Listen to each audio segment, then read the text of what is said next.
Sa mapagpalang gabi sa ating lahat sa pangalan po ng ating Panginoon. Ang aralin po natin sa ating Bible study ngayong gabi ay patungkol po sa pagiging handa or being ready. At ito po ay nakabase sa aklat ni Mateo sa ika-24 na kabanata, verses 36 to 44, at pati na rin sa aklat ng Hebrew sa ika-9 na kabanata sa talata 28. Ito po ay panawagan sa ating lahat na mamuhay na laging handa sa muling pagbabalik ng ating Panginoong Hesus. At magagawa po natin ito sa pamamagitan ng pamumuhay na mataas sa kasalanan, sa ating paglakad sa liwanag ng ating Panginoon, at sa ating masugid na paghihintay sa muli niyang pagbabalik. Ang key verse po natin sa ating aralin ay matatagpuan sa Revelations chapter 16 verse 15. Ang sabi po, "Narito ako'y pumaparitong gaya ng magnanakaw. Mapalad siyang nagpupuyat at nag-iingat ng kanyang mga damit, na baka siya'y lumakad na hubad at makita nila ang kanyang kahihiyan." Kung atin pong babalikan ang ating aralin noong nakaraang Miyerkules, ating malalaman na ang ating Panginoon ay naunang dumating nung siya ay nagkatawang tao at siya ay pinanganak sa Bethlehem. At sa Hebrews 9:28 ang sabi, ay gayon din naman si Kristo na inihandog na minsan upang dalhin ang mga kasalanan ng marami, sa ikalaway pakikita na hiwalay sa kasalanan, sa ikaliligtas ng mga nagsisipaghintay sa Kanya. At sinabi din po sa unang 1:3-2, ang sabi, "Mga minamahal, ngayon ay mga anak na tayo ng Diyos at hindi pa nahahayag kung magiging ano tayo. Nalalaman natin na kung siya'y mahayag, tayo'y magiging katulad niya, sapagkat siya'y ating makikitang gaya ng kanyang sarili." Ang kanyang hain, ang hain ng ating Panginoong Hesus, ang kanyang sarili bilang hain, ay ganap po at lubos. Ibig sabihin, hindi na kailangang ulitin ang pagdurusa ng ating Panginoon, ni nangangailangan pa ng karagdagang pagtubos. Kaya nga sa kanyang muling pagbabalik, ang usapin ng kasalanan, ito po yung pinaka-problema natin sa ating kapanahunan, ay lubos ng napagpasyahan. Siya'y darating upang iligtas ang mga sumasampalataya sa Kanya mula sa kaharian ng kamatayan at dalhin tayo sa walang hanggang kalwalhatian. Ang pangakong ito po ay para po sa ating lahat na makapagsasabi, ngayon nga'y tayo ang mga anak ng Diyos. Kaya ano po ang mga likas na katangian ng tinatawag na Bride of Christ? At sino po ba ang mga kasama sa tinatawag na kasintahan o bride ng ating Panginoong Hesukristo? Sa pagparito po ng ating Panginoong Hesus, ang kanyang bride ay ito po yung metaphor ng sinisintang babae. Ito po yung mga tumanggap sa ating Panginoong Hesukristo, nagsisi sa kanilang kasalanan, nilinis ng dugo ng ating Panginoon. Ito po ang sinisintang babae ng ating Panginoong Hesus. At tayo po yun na sumasampalataya sa ating Panginoon, tayo po ay aagawin upang salubungin siya sa himpapawid. At maliwanag na nakasabi sa kasulatan tungkol sa mga katangiang dapat taglayin ng mga kasama dito sa sinisintang babae o ang bride ng ating Panginoong Yesus. Sabi po sa mga awit 15:1-3, Panginoon, sinong makapanunuluyan sa iyong tabernakulo? Sinong tatahan sa iyong banal na bundok? Siyang lumalakad na matuwid at gumagawa ng katwiran at nagsasalita ng katotohanan sa kanyang puso. Siyang hindi naninirang puri ng kanyang dila, ni gumagawa man ng kasamaan sa kanyang kaibigan, ni dumudusta man sa kanyang kapwa. At sabi rin po sa mga awit 24:3 at 4, sabi po dito, sinong aahon sa bundok ng Panginoon at sinong tatayo sa kanyang dakong banal? Siyang may malinis na mga kamay at may dalisay na puso, na hindi magmataas ang kanyang kaluluwa sa walang kabuluhan at hindi sumumpa na may kabulaanan. Sa mga tuwid, ang sabi dito, ang o tayo po na lumalakad ng matuwid at gumagawa ng katwiran at nagsasalita ng katotohanan, at tayong may malinis na puso, malinis na kamay at dalisay na puso, yan po ang isa sa likas na katangian ng mga kasama dito sa Bride of Christ. Ang sabi pa sa Mateo 5:8, mapapalad ang mga may malinis na puso sapagkat makikita nila ang Diyos. At sa Efeso 5:27, upang ang iglesia ay maiharap sa kanyang sarili na maluwalhati, na walang dungis o kulubot o anumang gayong bagay, kundi ito'y nararapat maging banal at walang kapintasan. Ito po ay nagpapakita na dapat ang isang kasapi sa sinisintang babae ng ating Panginoon ay yaong mga mananampalataya na may malinis na puso, walang dungis o kulubot, at lubos na itinalaga ang kanilang buhay para sa ating Panginoong Heso Kristo.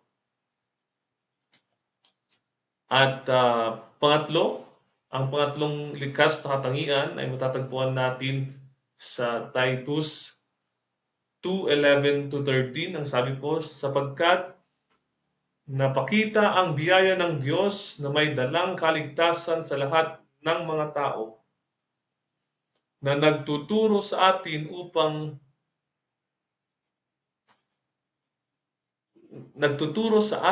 upang pagtanggi natin sa kalikuan at sa mga kahalayan ng sanglibutan ay marapat na buhay tayong may pagpipigil at matuwid at banal sa panahong kasalukuyan ng sanglibutang ito, na hinihintay yaong mapalad na pag-asa at ang pagpapakita ng kaluwalhatian ng ating dakilang Diyos at tagapagligtas na si Hesu Kristo.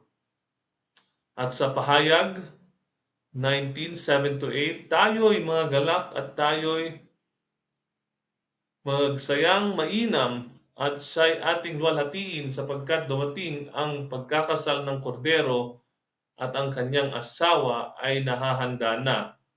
At sa kanya'y pinagkaloob na damtan ang kanyang sarili ng mahalagang lino, makintab at tunay, sapagkat ang mahalagang lino ay siyang mga matuwid na gawa ng mga banal.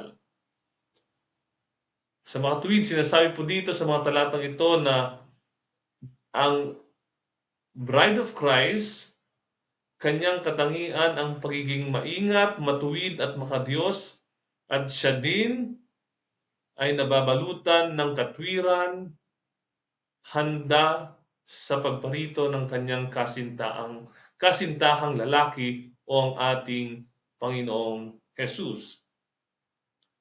Kaya kung atin pong tatanungin ang ating sarili sa pamagitan po ng mga nahayag na talata, nagbibigay pahintulot po ba ang mga talatang ito sa paggawa ng kasalanan? Malinaw na hindi po. Kaya nga't ang pagiging handa ay hindi lamang yung ating pagkaalam na tayo'y nabubuhay sa mga huling araw, hindi lamang yung nalalaman natin ang mga nangyayari sa sanglibutan, kundi makikita sa ating sarili na tunay na nabago ang ating puso. Malinaw po na sinasabi sa banal na kasulatan ng ating Panginoon na ang kasalanan ay hindi makakapasok sa kaharian ng Diyos. At malinaw na naihayag sa Galatia 5:19-21 ang mga gawa ng laman. Basahin po natin ang mga verses na ito. At hayag ang mga gawa ng laman sa makatuwid ay ang mga ito: pakikiapid, karumihan, kalibugan, pagsamba sa Diyos-Diyosan, pangkukulam, mga pagtataniman, mga pagtatalo, mga paninibugho, mga pagkakabahabahagi, mga hidwang pananampalataya, mga kapanaghilian, mga paglalasing, mga kalayawan, at ang mga katulad nito. Tungkol sa mga bagay na ito ay aking ipinagpapaunang ipaalaala ng una sa inyo na ang mga nagsisigawa ng gayong mga bagay ay hindi magsisipagmana ng kaharian ng Diyos.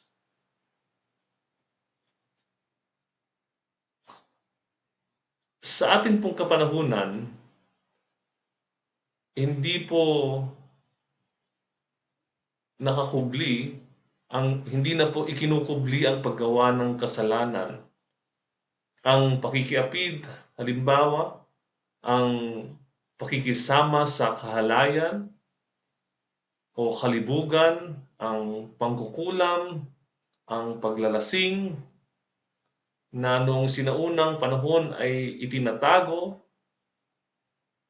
at hindi isinasa publiko, ngunit sa ating kapanahunan napapansin po natin na ang mga kasalanang binanggit sa Galatia ay malawakan ng tinatanggap ng kasalukuyang kultura at maging sa ibang mga relihiyosong kapulungan. At ang mga kasalanang ito na nandoon din sa kapanahunan at sa salinlahi ni Noe, ang mga kasalanang ito ay nagdala po sa paghatol ng Diyos doon sa henerasyon ni Noe o yung mga taong gumagawa ng kasamaan noong kapanahunan ni Noe. Kaya nga kung sila ay nahatulan noon, alam natin ng ating Panginoon ay hindi nagbabago kahapon, ngayon at magpakailanman. Kaya nga kahit sabihin ng karamihan na lahat naman ay gumagawa ng mga kasalanang ito, at dumadating pa nga sa punto na nais nilang alisin na yung salitang kasalanan sa Biblia, ngunit hindi magiging sapat na katwiran ito sa araw ng paghatol. Hindi yung kung ano ang sinabi ng karamihan, ngunit kung ano ang sinabi ng Panginoon, yun ang mangyayari sa araw ng paghatol.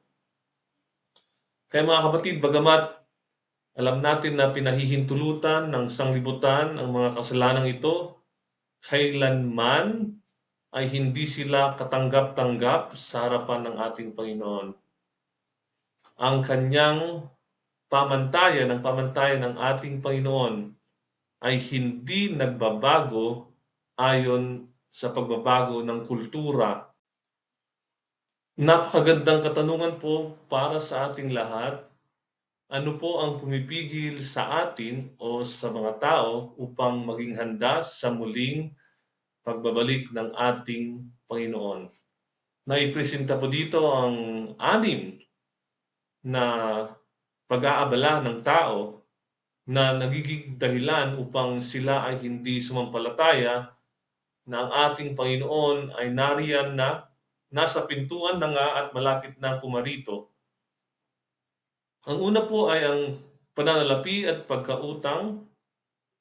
Marami po sa mga pamilya at sa mga tao, lalo sa ating mga Pilipino, ang nagkakaproblema sa pananalapi at sa pagkakautang, at kapag eto na lamang po ang laman ng ating kaisipan, maaari po itong pumigil sa atin sa ating paghahanda.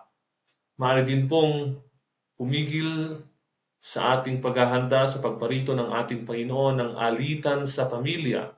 Kapag may galit po ang mga magkakapatid o sino mang bahagi ng kanilang pamilya, anumang gusot na nandoon nakapalibot sa isang pamilya ay maaring maging dahilan upang sila ay hindi maging handa dahil naroon ang puot at kagalitan na hindi maaring manatili sa puso ng isang sumasampalataya at tumanggap sa ating Panginoon. Ang kalayawan at kasayahan, mga nangyayari po sa maraming kabataan ngayon ay kapag sila ay may problema sa kanilang pamilya, sila ay naghahanap ng kasagutan sa pamamagitan ng kalayawan at kasayahan. At dahil dito ay lalo silang napapalayo sa ating Panginoon. At ang mga alalahanin ng sanglibutan na sinabi ng ating Panginoong Yesus na ipagpasa Diyos natin at huwag nating gawing malaking issue ng ating buhay kung ano man ang ating pangailangan. Dahil kung tayo sumasampalataya sa ating Panginoon, sinabi niya sa kanyang salita na siya ang magbibigay kasagutan sa ating mga alalahanin dito habang tayo nabubuhay sa sanglibutan. Ang kawalang sigla sa espiritu, ibig sabihin ay mas prioridad natin ang mga bagay na material, mga bagay patungkol sa pera at salapi at promosyon.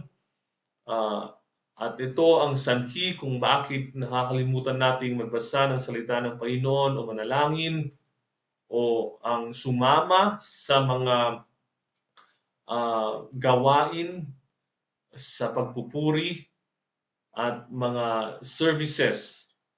Ang kabalahan sa hanap buhay, ang kabalahan at hanap buhay din natin kapag tayo ay nakatutok doon sa ating hanap buhay at abalang-abala tayo na hanggang sa dumating sa punto na tayo ay puro overtime at wala ng panahon upang palakasin ang ating espiritual na buhay.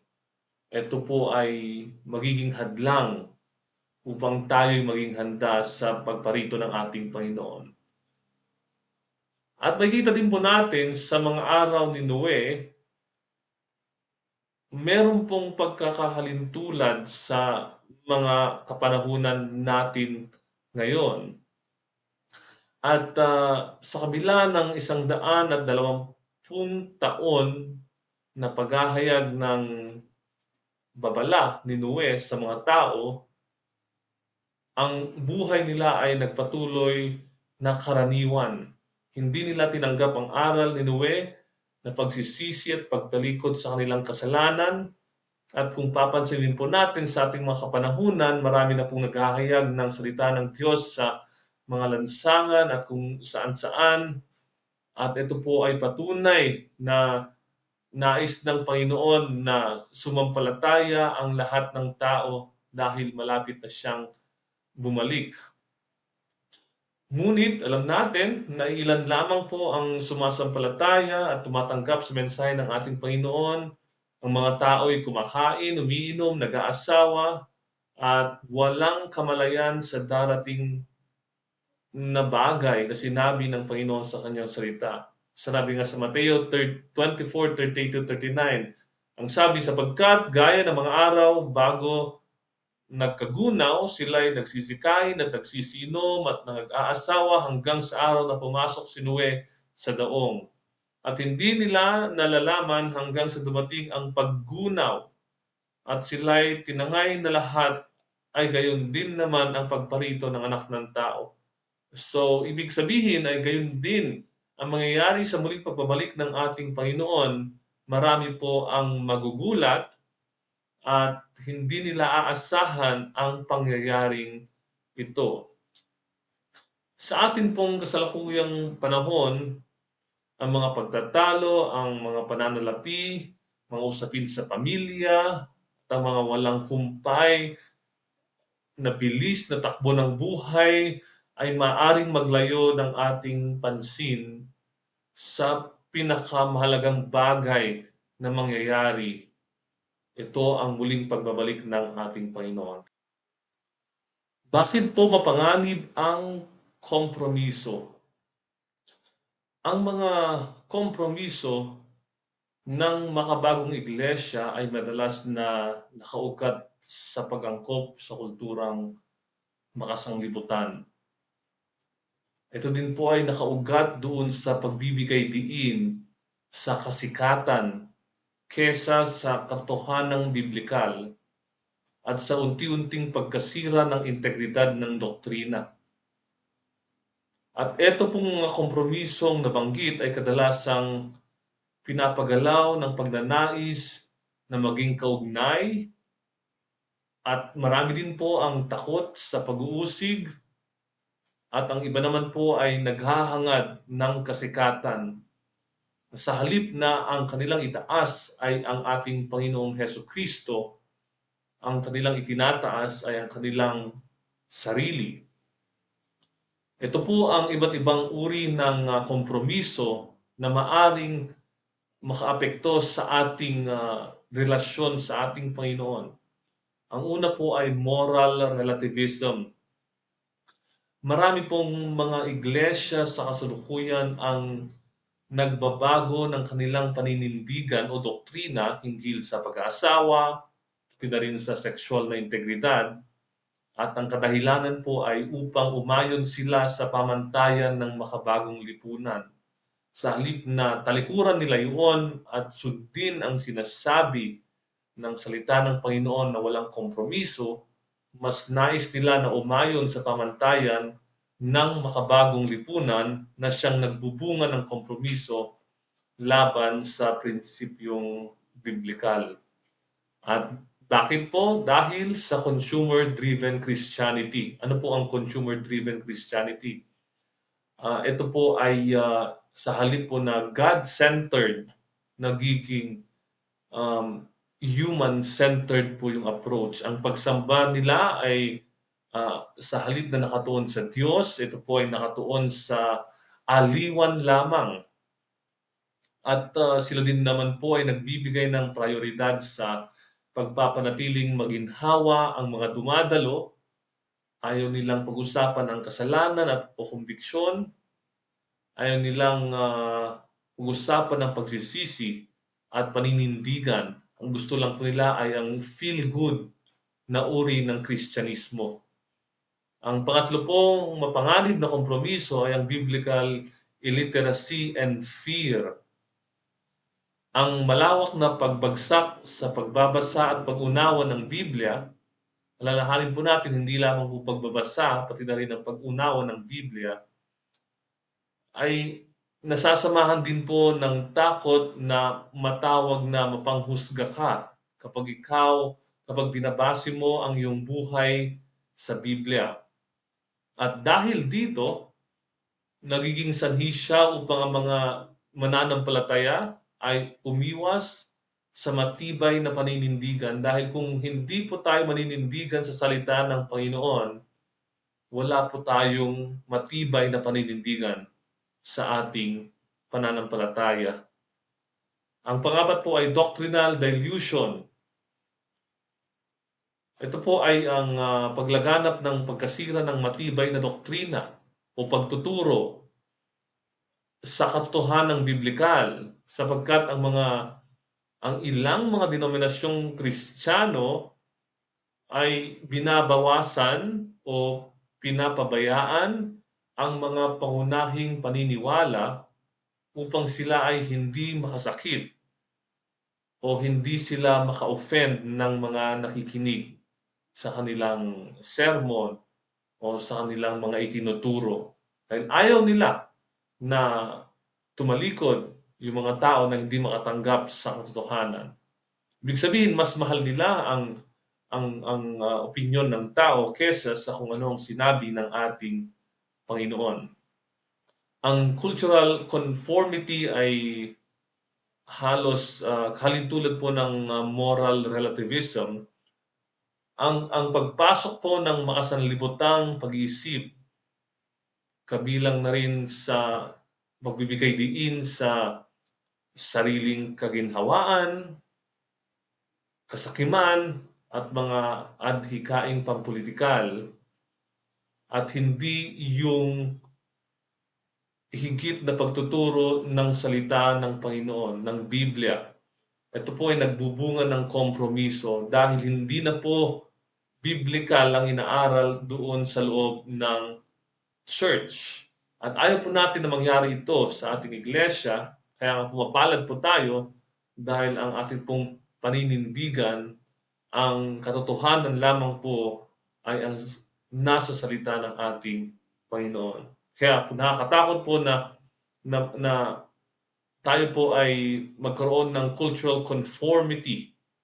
Ito po ay binigyang diin ni Pablo sa mga taga-Roma, chapter 12 verses 1 and 2, na hindi tayo makiayon sa makasanglibutang pag-iisip, ngunit dapat sa pamagitan ng salita ng Panginoon ay magbago ang ating kaisipan, ang ating puso, at ito ay maisang-ayon natin sa kung ano ang sinasabi ng salita ng Panginoon.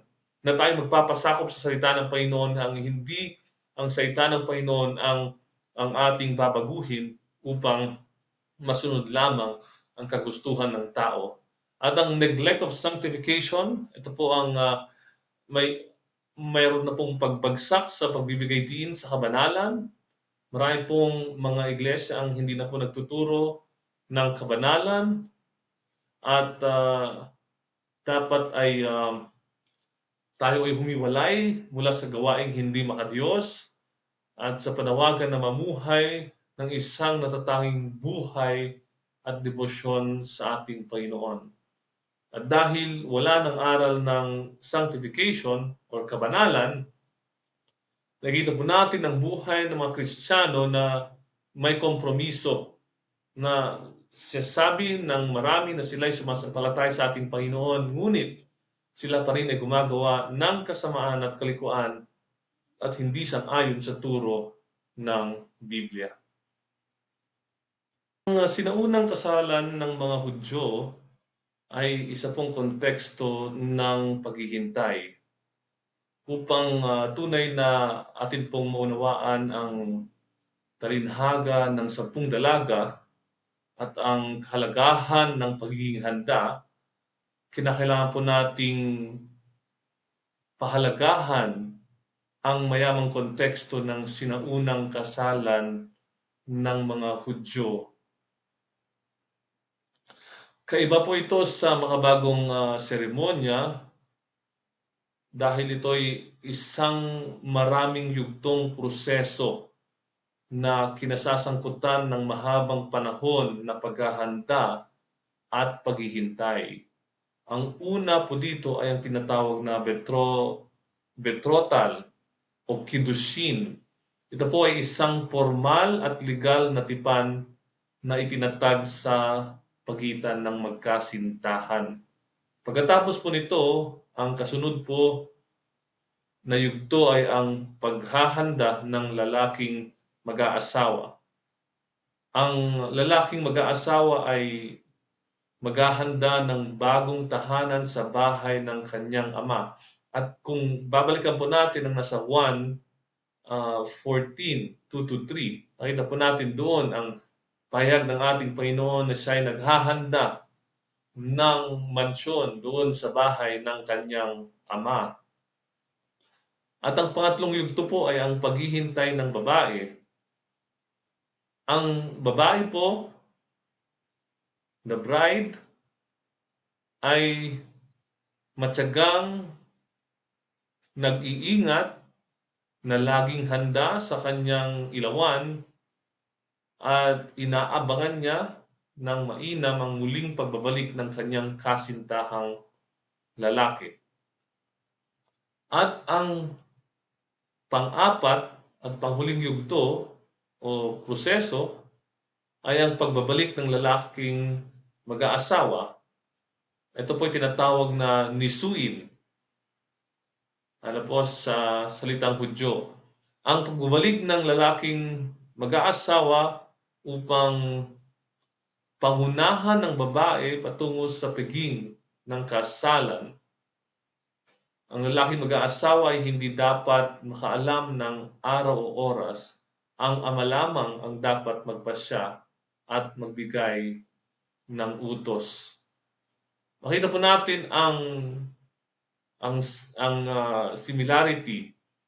Maihahambing po natin ito sa kung paano dapat tayo naghahanda kung sumasampalataya tayo na tayo nga ay kabahagi sa tinatawag na bride ng ating Panginoon at ang groom, ang lalaking asawa, ang ating Panginoong Yesus ay inaasahan nating muling babalik kagaya ng nasabi sa yugtong prosesong nisuin. Ang mahabang panahong pagkawala ng lalaking mag-aasawa o ng bridegroom at ang matyagang paghihintay ng babae ay siyang nagbibigay ng konteksto sa talinhaga ng 10 dalaga o yung tinatawag na 10 virgins. Ito din ay nagpapakita na ang oras ng pagbabalik ng ating Panginoong Yesus ay hindi mahulaan, kaya nga kinakailangang palagi tayong handa sa kanyang muling pagbabalik. Dumako po tayo sa talinhaga ng 10 dalaga na matatagpuan sa Mateo 25, 1-13. At atin pong basahin ang mga talatang ito. Kung magkagayon ay makakatulad ang kaharian ng langit ng 10 dalaga na kinuha ang kanilang mga ilawan at nagsilabas upang salubungin ang kasintahang lalaki. At ang 5 sa kanila'y mga mangmang at ang 5'ay matatalino, sapagkat nang dalhin ng mga mangmang ang kanilang mga ilawan, ay hindi sila nangagdala ng langis. Datapwat ang mga matatalino ay nangagdala ng langis sa kanilang sisidlan na kasama ng kanilang mga ilawan. Samantalang nagtatagal nga ang kasintahang lalaki at nangangantok silang lahat at nangakatulog. Datapwat pagkahating gabi ay may sumigaw, "Narito ang kasintahang lalaki, magsilabas kayo upang salubungin siya." Nang magkagayoy, nagsipagbangong lahat ang mga dalagang yaon at pinag-igi ang kanilang mga ilawan. At sinabi ng mga mangmang sa matatalino, "Bigyan niyo kami ng inyong langis sapagkat nangamamatay ang aming mga ilawan." Datapwat nagsisagot ang mga matatalino na nangagsabi, "Baka sakaling hindi magkasya sa amin at sa inyo, magsiparoon muna kayo sa nangagbibili at magsibili kayo ng ganang inyo." At samantalang sila'y nagsiparoon sa pagbili, ay dumating ang kasintahang lalaki at ang mga nahahanda ay nagsipasok na kasama niya sa piging ng kasalan at inilapat ang pintuan.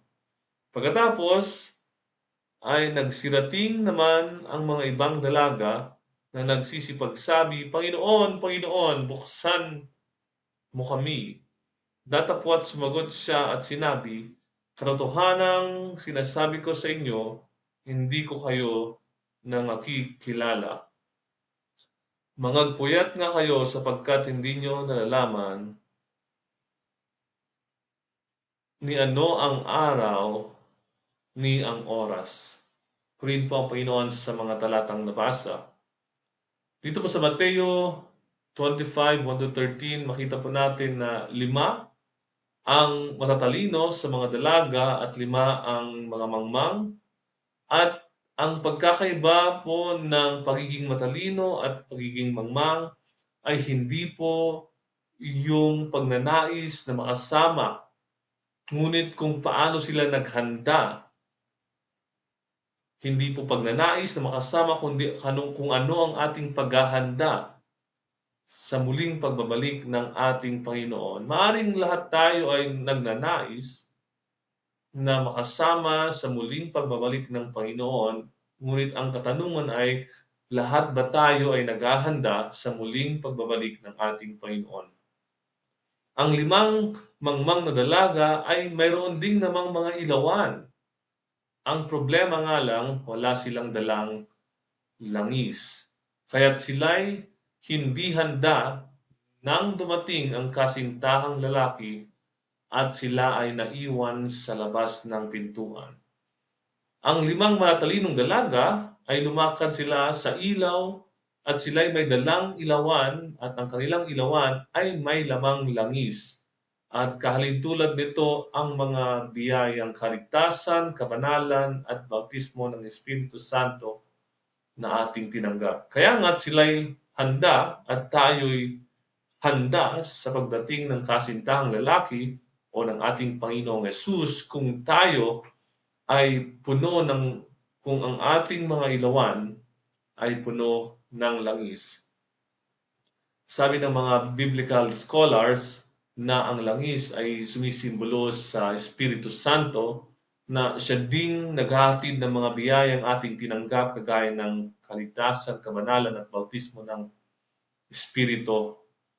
At kung tayo nga ay tunay na naghahanda sa muling pagbabalik ng ating Panginoon, nais niya na tayo'y mapuspos ng biyaya na kaloob ng Santo Espiritu. Ibig sabihin, sa araw-araw ng ating buhay ay sinisikap nating laging pagpanalangin, malapit sa puso ng ating Panginoon, laging nagbabasa ng kanyang salita at sinusunod kung anuman ang kanyang inihahayag sa kanyang salita. Ito po ang naglalagay ng langis sa ating sisidlan o sa ating ilawan. Dahil kahit na tayo'y may sisidlan o may ilawan, kung walang langis ay hindi malalagyan ng ilaw ang ating mga ilawan. Kaya napakahalaga po na mapaalalahanan tayo na hindi sapat na sabihin nating tayo ay Kristiyano, naway makita ang katotohanan ito sa pamamagitan ng mga biyayang ating tinanggap mula sa ating Panginoon. Sabi sa unang 1, sa unang chapter, verses 6-7, ang paglakad sa liwanag ay nangangahulugang pagsasagawa ng lahat ng kaalaman na ipinagkaloob sa atin ng Diyos. Kung alam natin ang kinakailangan at hindi tayo naghanda, wala pong ibang sisisihin kundi ang ating sarili. At marami po ang talinhaga at ang mga inihayag ng ating Panginoong Hesus na halimbawa upang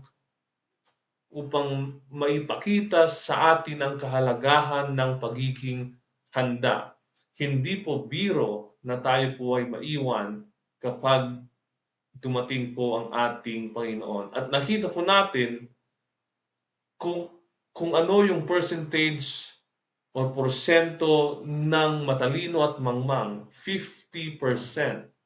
Kalahati po ay matalino at kalahati ay mangmang. Ibig pong sabihin, hindi po maliit na bahagi lamang ang tinaguriang mangmang. Kalahati po ng mga sumasampalataya ay tinaguriang mangmang kung atin pong titingnan ang talinghaga ng 10 dalaga. Kaya po, ito po ay paalala sa atin kung mataas po na porsyento ang sinasabi ng talinghagang ito sa mga maiiwan o napagsarahan ng pintuan, ibig pong sabihin maging alerto po tayo at siguraduhin natin na tayo ay hindi bahagi sa 5 mangmang na dalaga kundi sa 5 matatalinong dalaga sa pamamagitan ng kasiguraduhang tayo ay may langis.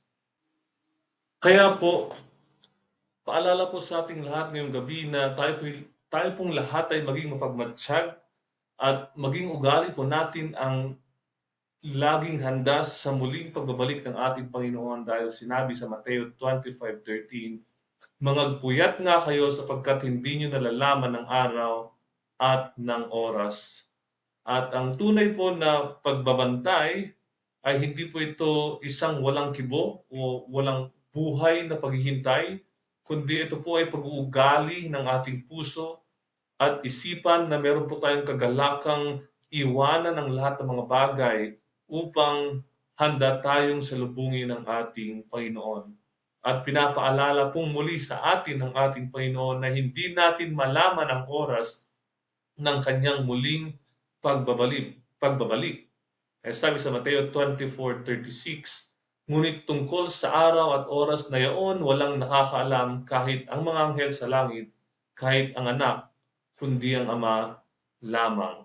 Kaya nga't mga kapatid, dahil hindi natin alam ang araw na at hindi ito nakatala sa anumang kalendaryo, ito po ay maaring maganap kahit na hindi pa tapos ang ating Bible study.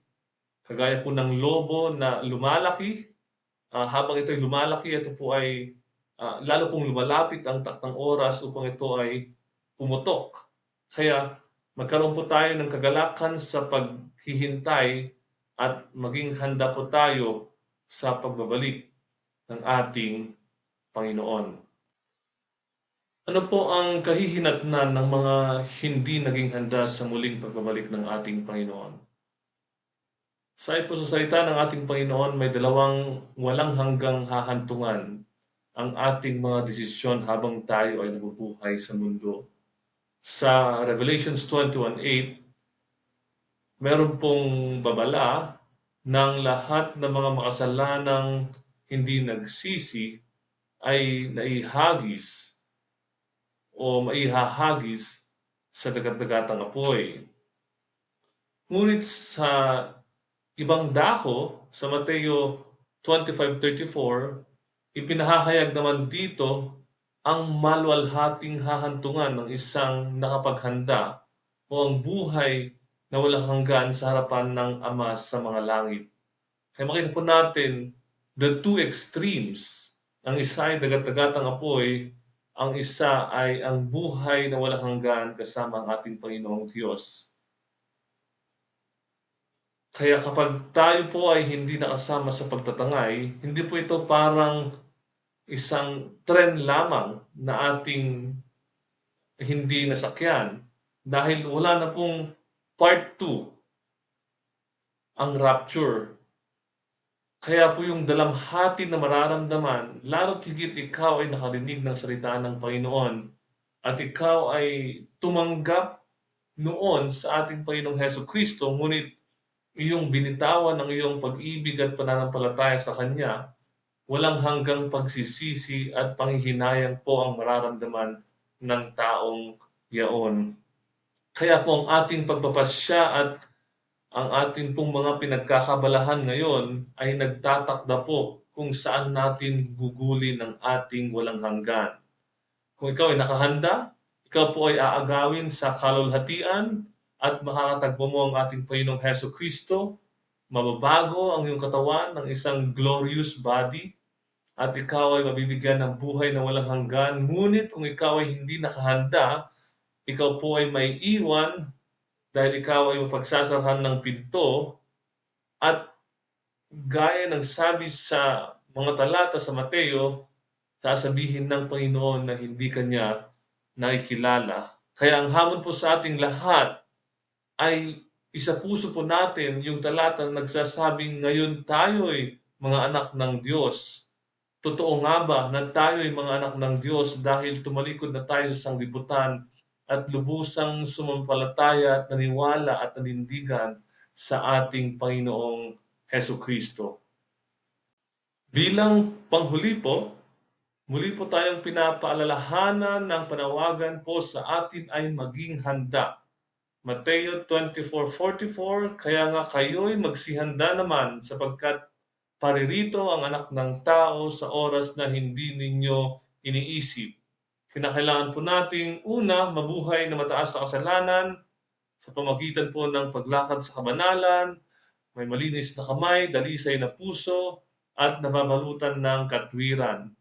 Pangalawa po ay sa pamagitan ng paglakad sa liwanag ng ating Panginoong Hesus, lumakad tayo sa bawat katotohanan na ipinahayag ng salita ng Diyos, ating tanggapin ang kanyang masaganang biyaya ng kaligtasan, kabanalan at bautismo ng Santo Espiritu.